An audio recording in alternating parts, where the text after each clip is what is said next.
नमस्कार साथियों, स्वागत है आप सभी का अंकित इंस्पायर्स इंडिया पर। मैं हूं अंकित अवस्थी।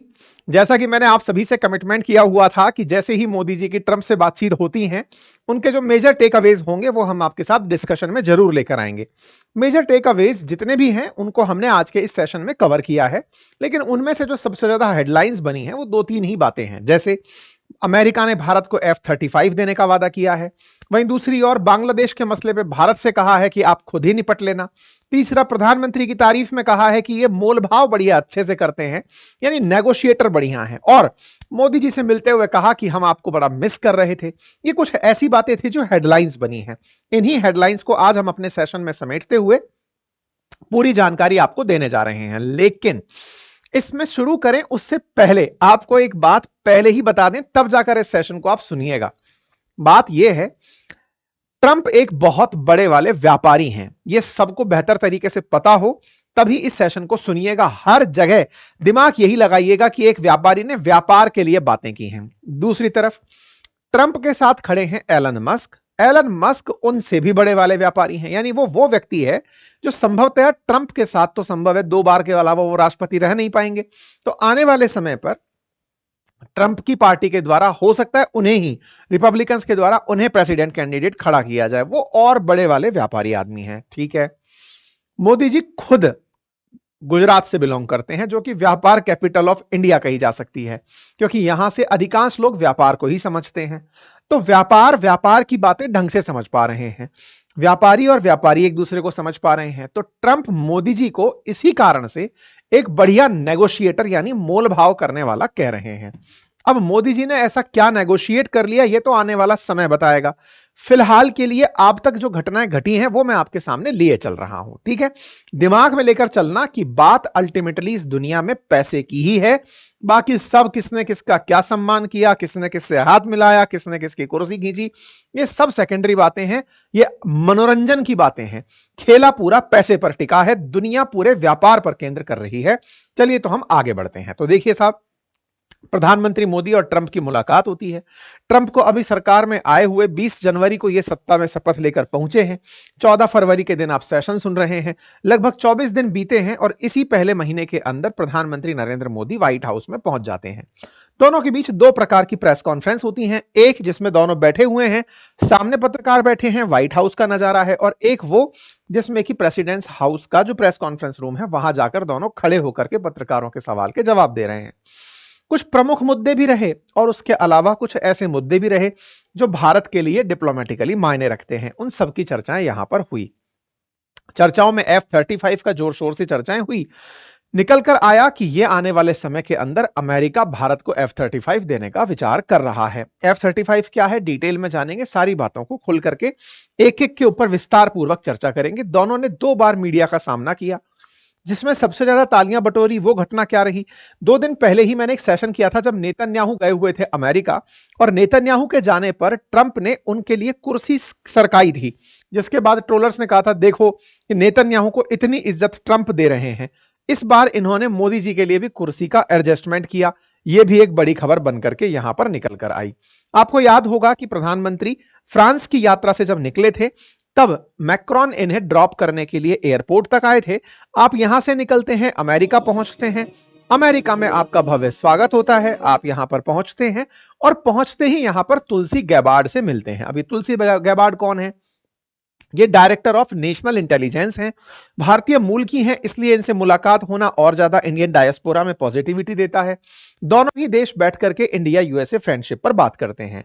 ठीक इसी प्रकार से जैसे भारत में एनएसए अजीत डोभाल हैं, ऐसे ही अमेरिका के अंदर माइकल वॉर्ड्स जो हैं वो वहां के एनएसए हैं, उनसे प्रधानमंत्री मुलाकात करते हैं। तो सीआईए के डायरेक्टर से बात होती है, साथ ही साथ में एनएसए जो है उनसे भी बात यहां पर हो जाती है। दोनों से बातचीत होने के बाद में प्रधानमंत्री आगे बढ़ते हैं।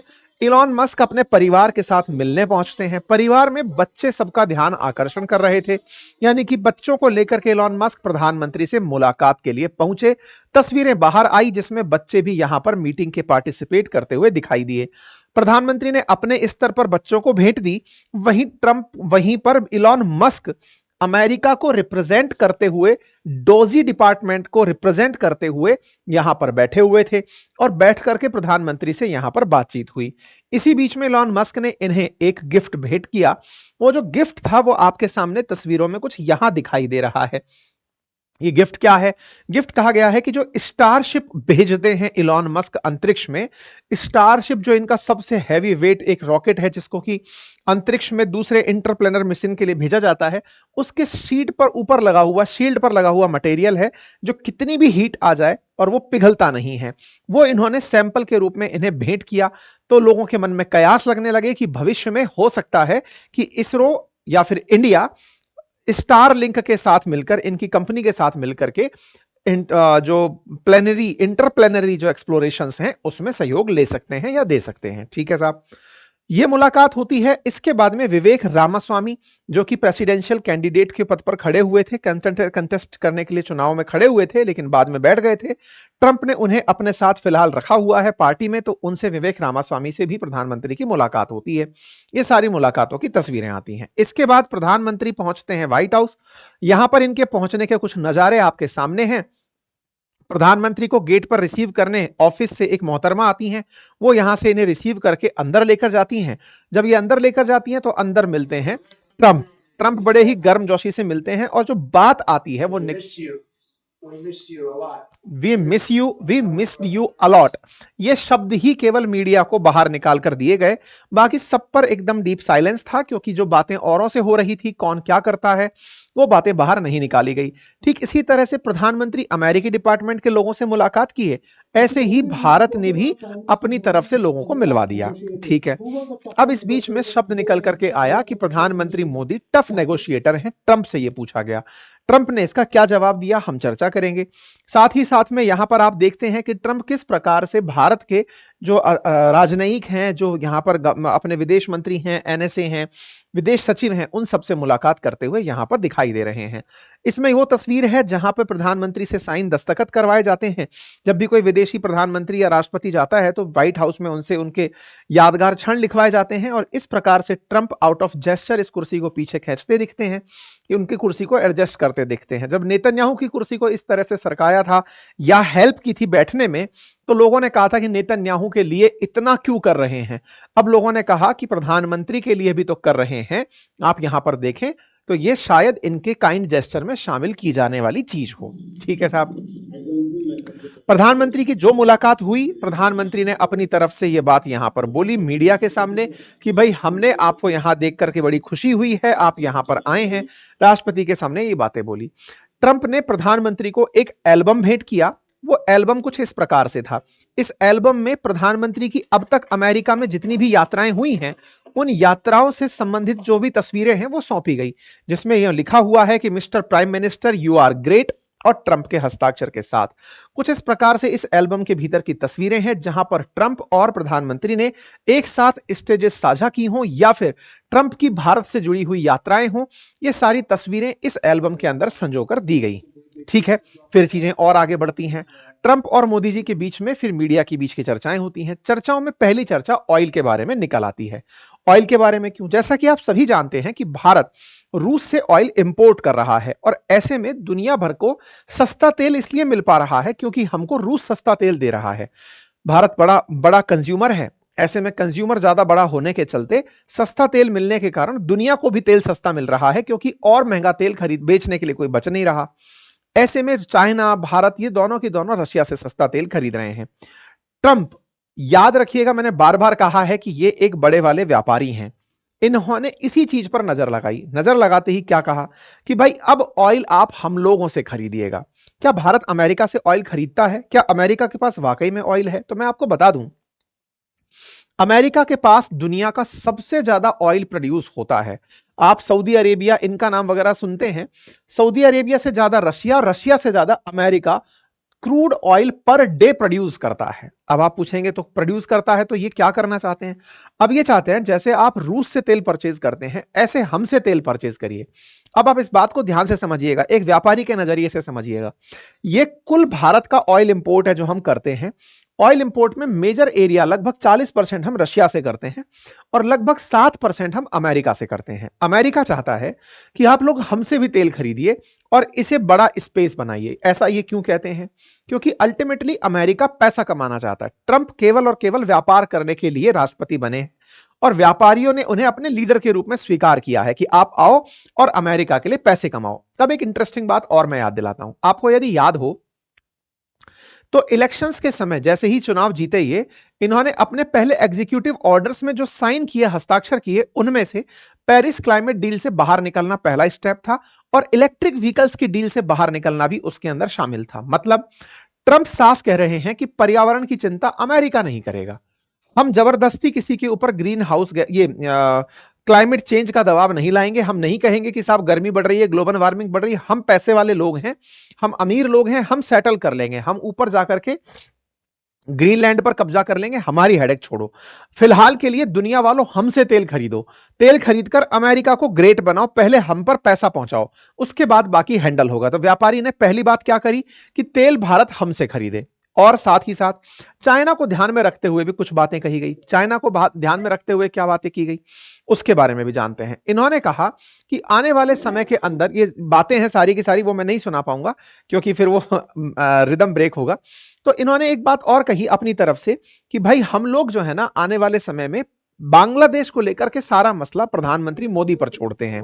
इनसे पूछा गया कि आप बांग्लादेश के इशू पर क्या कहेंगे। सुना है कि वहां पर अमेरिकी डीप स्टेट इन्वॉल्व था। बोले डीप स्टेट इन्वॉल्वमेंट की तो कोई खबर नहीं है हमारे पास, लेकिन बांग्लादेश के मसले को प्रधानमंत्री मोदी संभाल लेंगे।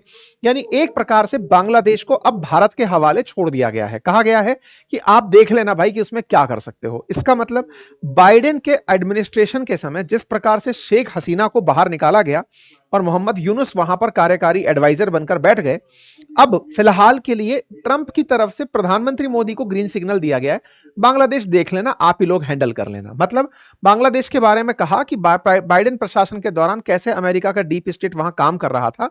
तो इन्होंने कहा कि हमें डीप स्टेट का तो खैर फिलहाल कोई रोल नहीं पता है, लेकिन प्रधानमंत्री लंबे समय से काम कर रहे हैं, काफी वर्षों से काम हो चुका है, मैंने इसके बारे में पढ़ा है और मैं बांग्लादेश को अब प्रधानमंत्री के हाथों छोड़ता हूं। यानी कि बांग्लादेश का मसला भारत के हाथ में डाल दिया कि आप लोग हैंडल कर लेना। और यह बात समझ में आनी भी चाहिए।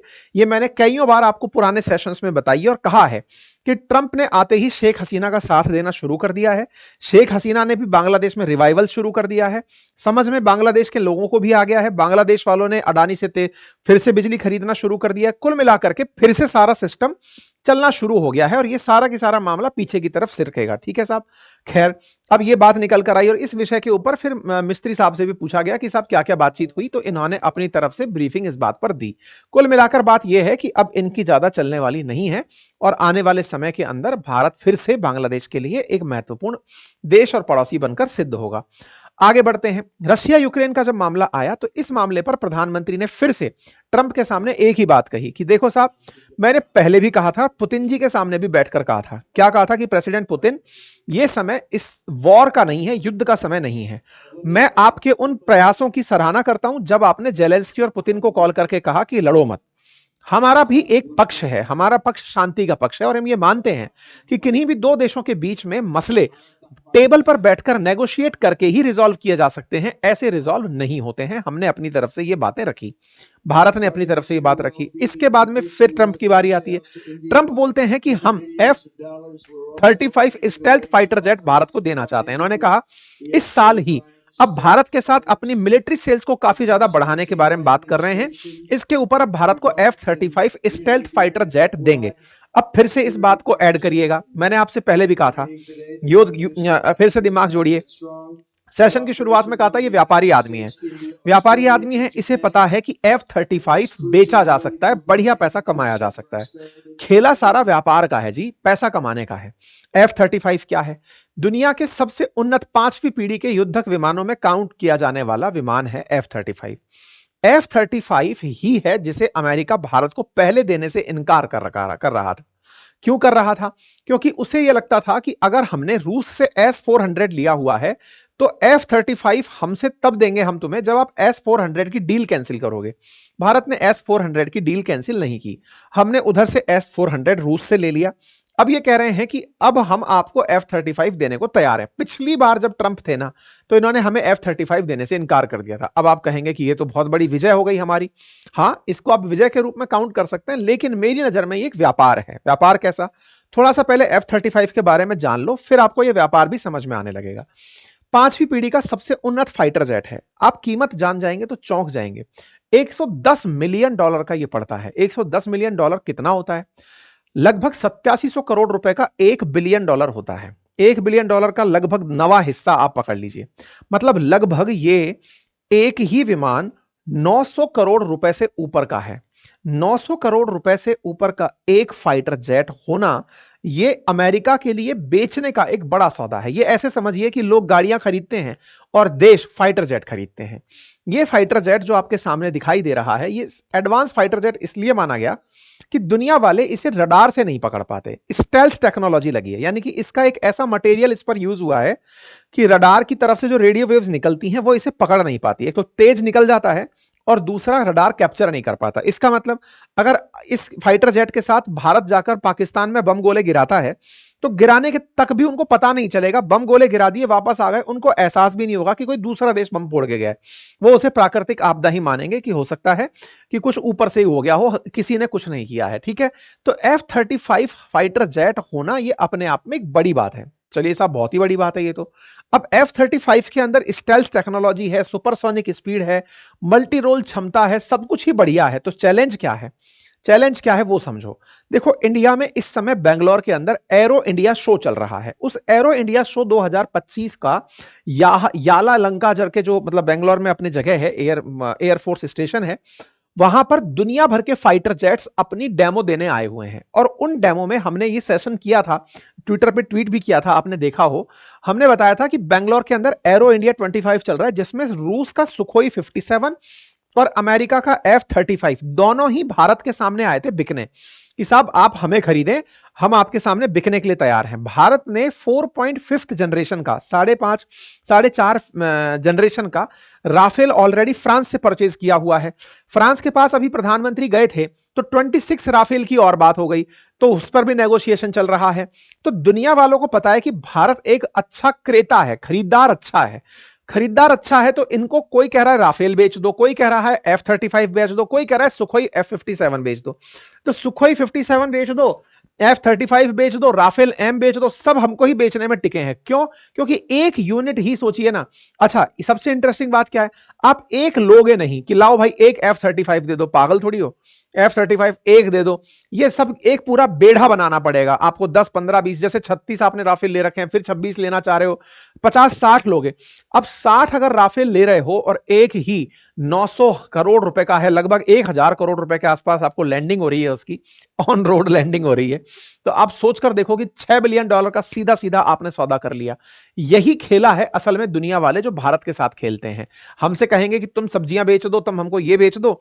हम सोचते हैं हम व्यापार करके कुछ पैसा कमा रहे हैं, और वो एक ही बार में पूरा की पूरा पैसा कमा के निकल जाते हैं। ठीक है, तो ये खेला ये लोग हमारे साथ खेलते हैं।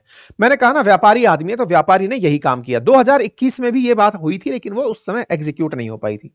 हालांकि F-35 कितना उन्नत है इसको ऐसे समझ लो कि तुर्की इसे लेने के लिए हर संभव प्रयास कर रहा है कि अमेरिका कैसे भी इसे दे दे। वो हर मॉडल पर जाने के लिए तैयार है, लेकिन ये अभी तक दे नहीं पाया है। हालांकि चीन जो है इस समय F-35 से भी उन्नत किस्म के फाइटर जेट बना चुका है, ऐसा वो क्लेम करता है। लेकिन चूंकि चीन ने कोई भी युद्ध नहीं लड़ा है और अमेरिका इन F-35 से काफी सारे युद्ध जीत चुका है, ऐसे में F-35 की विश्वसनीयता ज्यादा है। फिर आप पूछेंगे तो ये तो अच्छी बात है, ये तो बहुत ही अच्छी बात हो गई। नहीं साहब, इसमें एक चैलेंज है, और चैलेंज जो इंटरनेट पर उपलब्ध है वो आप एक बार जानेंगे तो चौंक जाएंगे। मैं इसकी सत्यता प्रमाणित नहीं कर रहा हूं, इंटरनेट पर उपलब्ध जानकारी है, आपको भी अगर मिले तो पुष्टि कर दीजिएगा। $36,000 इसे एक बार उड़ने में 1 घंटे के लिए लगते हैं। $36,000 को आप सीधा सीधा 90 से गुणा कर लो, लगभग हो गया ये 2.5 करोड़ रुपए के आसपास। 3 करोड़ रुपए के आसपास। सिंगल 1 घंटे की फ्लाइट इसकी 3 करोड़ की है। पहले 1000 करोड़ का तो खरीदो और फिर फाइटर जेट को चलाने में आपको लगभग 2.5 करोड़ रुपए खर्च करने हैं सिंगल 1 आवर के हिसाब से। अगर ये तथ्य सही है इंटरनेट पर जो उपलब्ध है तो ये अपने आप में काफी ज्यादा सरप्राइजिंग है। और ऐसे में भारत इसको खरीदे और खरीद कर प्रैक्टिस में इसे चलाए तो सोचो कितना डिफेंस पर खर्च करेगा। ठीक है, एक और जानकारी आपको याद हो तो मैंने थोड़े दिन पहले ही जब प्रधानमंत्री फ्रांस से अमेरिका की यात्रा पर निकल ही रहे थे उस समय मैंने कहा था कि मोदी जी वहां जाकर आईमैक पर चर्चा करेंगे। आईमैक बोले तो इंडिया से मिडिल ईस्ट होते हुए यूरोप की कनेक्टिविटी। मैंने कहा था चीन को टक्कर देने के लिए तैयारी रणनीति तैयार कर रहे हैं। क्या उस पर बात हुई? बिल्कुल, उस पर अमेरिका तैयार हो गया और उसने ये कहा कि अब हम इस गलियारे के लिए तैयार हैं जिसके लिए भारत से निकल करके रास्ता वाया इजराइल यूरोप तक जाएगा।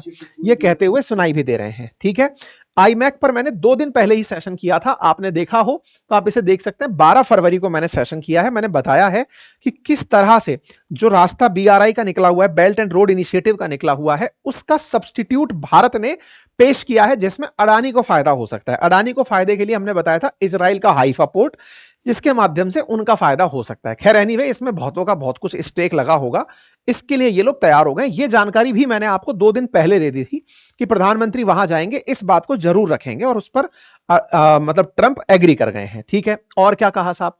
इन्होंने कहा कि हम व्यापार को डबल करना चाहते हैं, व्यापार को पहुंचाकर $500 बिलियन तक ले जाने का लक्ष्य है। तेल और गैस की सप्लाई बढ़ाने का लक्ष्य है। लेकिन इसमें एक बात ध्यान रखने की है, और वो क्या है? बात ध्यान रखने की यह है कि ये रेसिप्रोकल टैरिफ की बात किए हैं। हालांकि रेसिप्रोकल टैरिफ पर आज शाम को मैं बातें बाजार की जो हमारा यूट्यूब चैनल है उस पर सेशन करूंगा, जिसका नोटिफिकेशन मैं यहां पर कम्युनिटी पोस्ट के माध्यम से आप लोगों को दे दूंगा। आप उसे भी एक बार के लिए जरूर देखिएगा ताकि आपको रेसिप्रोकल टैक्स भारत के ऊपर कौन से सामान पर उसका कितना नेगेटिव असर पड़ेगा वो सारी जानकारियां मिलेंगी। और क्या जानकारी हुई? दोनों देशों के बीच में 2 और दूतावास खोलने की मंजूरी हुई। भारत के दूतावास अमेरिका के अंदर बोस्टन के अंदर खोला जाएगा और लॉस एंजलिस के अंदर खोला जाएगा ताकि दोनों देशों के बीच लोगों की पीपल टू पीपल कनेक्ट बहुत अच्छे से बेहतर हो सके। टैरिफ को लेकर के इन्होंने जब मोदी जी पहुंचने वाले थे उसी समय रेसिप्रोकल टैक्स अनाउंस करा दिया था। मतलब दुनिया के जितने भी देश अमेरिका पर जो टैक्स लगाते हैं, अब अमेरिका भी उन पर उतना ही टैक्स लगाएगा। जिससे क्या होगा? अगर अमेरिका को सस्ता माल बेचते हो तो अमेरिका आपको सस्ता बेचेगा, अगर अमेरिका को महंगा बेचते हो तो अमेरिका आपको महंगा बेचेगा। कुल मिलाकर के टैक्सेशन में बराबरी करने का इन्होंने निर्णय ले लिया है। अब देखना होगा कि आने वाले समय में जब प्रधानमंत्री को टफ नेगोशिएटर कहा गया है तो कहीं ऐसा तो नहीं कि भारत ने यह कहा हो कि हम आपसे F-35 खरीद लेंगे, हमारे गुड्स के ऊपर से टैक्स हटाओ। क्योंकि अल्टीमेटली अगर भारत एक ही देश के साथ तो व्यापार करके लाभ कमाता है, उसका नाम है अमेरिका, अगर उसके साथ भी व्यापार में घाटा होने लगा, आज का शेयर मार्केट धड़ाम हो रखा है, अगर होने लगा तो हम तो वैसे ही खत्म हो लेंगे क्योंकि हमारे साथ में बहुत सी मुसीबतें और आ जाएंगी। मुसीबतें क्या? फिर दुनिया का हर देश हमारे साथ ऐसी ही डील करने लगेगा। तो ऐसे में भारत को आवश्यकता है इस नेगोशिएशन की। तो जब ट्रंप ने यह लाइन बोली है कि भारत एक टफ नेगोशिएटर है तो इसका मतलब कुछ तो बड़ा निकलता है। खैर, इसी बीच में रेसिप्रोकल टैक्स पर मैं आज शाम को बातें बाजार की पे अलग से सेशन करूंगा सो दैट आप इसको डिटेल में समझ पाएं। इनसे पूछा गया प्रधानमंत्री से कि क्या आपकी और मोदी ट्रंप की अडानी को लेकर कोई बात हुई, तो प्रधानमंत्री ने कहा कि हमारा देश डेमोक्रेटिक देश है और किसी एक व्यक्ति के लिए 2 राष्ट्राध्यक्ष बैठकर बात करें ऐसा नहीं होता है। ठीक है, यह बात हुई।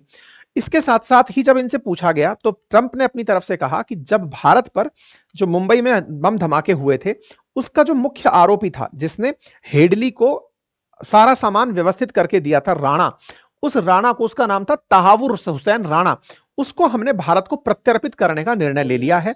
प्रधानमंत्री के जाने से पहले ही इन्होंने मतलब प्रधानमंत्री को ऑफर में कहा कि देखिए आपके 2008 में जो मुंबई ब्लास्ट हुआ था उसका जो मास्टरमाइंड था तहव्वुर राणा, जो अमेरिका में गिरफ्तार हो गया था, जो कैनेडियन नागरिक बन चुका था, हम उसे आपको दे रहे हैं, एक्सट्राडाइट कर रहे हैं। उसके बारे में भी इन दोनों के बीच में बात हुई। और क्या बात हुई? अवैध प्रवासियों को लेकर भारत का क्या स्टैंड था। तो ऑब्वियस सी बात है कि भारत से अगर कोई व्यक्ति भारत की नागरिकता छोड़कर भारत से बाहर जा रहा है तो पहली बात तो यह कि जिस व्यक्ति ने उसको इस काम के लिए कन्विंस किया है, बोले हम उस पर सख्ती से कार्रवाई करेंगे। अवैध प्रवासियों के मसले पर भारत ने अमेरिका का ही साथ दिया कि अगर आपके पास में हमारे देश से निकलकर कोई आ रहा है तो उसे वापस टिका दो। इनडायरेक्टली उसका मतलब यही था। कुल मिलाकर ये दोनों ही देशों की बातें थी। दोनों ही देशों की बातों में भारत भी अपने आप को ग्रेट बनना चाहता है, लेकिन कुल मिलाकर अमेरिका ने प्रधानमंत्री मोदी जी की मौजूदगी में ही तेल बेच दिया, F-35 बेच दिया, टैरिफ लगा दिए, कुल मिलाकर के खुद का भलिया भला कर लिया। अब देखना होगा कि भारत इन ऑफर्स में से अपने लिए क्या लेकर आता है, या फिर केवल इस बात पर खुशियां मनाता है कि हाँ साहब हमारे साथ बढ़िया वेलकम दिया था और अच्छे से मुलाकात की थी। दोनों में से क्या होता है, जो भी होगा हम आपको डिटेल में जैसे भी आगे आएगा बताएंगे। आप शाम का सेशन देखना बिल्कुल मत भूलिएगा। फिलहाल के लिए इतना ही। चैनल पर नए हैं तो सब्सक्राइब कर लें, वीडियो पसंद आया तो लाइक करें और अपनी राय कमेंट बॉक्स में जरूर रखें। बाकी मेरा डिटेल कोर्स जो है वो उपलब्ध है जीएस फाउंडेशन का अपनी पाठशाला एप्लीकेशन पर, जिसका लिंक कमेंट बॉक्स में पिन किया हुआ है। बातें बाजार की एप्लीकेशन पर मेरा स्टॉक मार्केट का कोर्स है, आप उसे एक्सेस कर सकते हैं। फिलहाल के लिए इतना ही, धन्यवाद।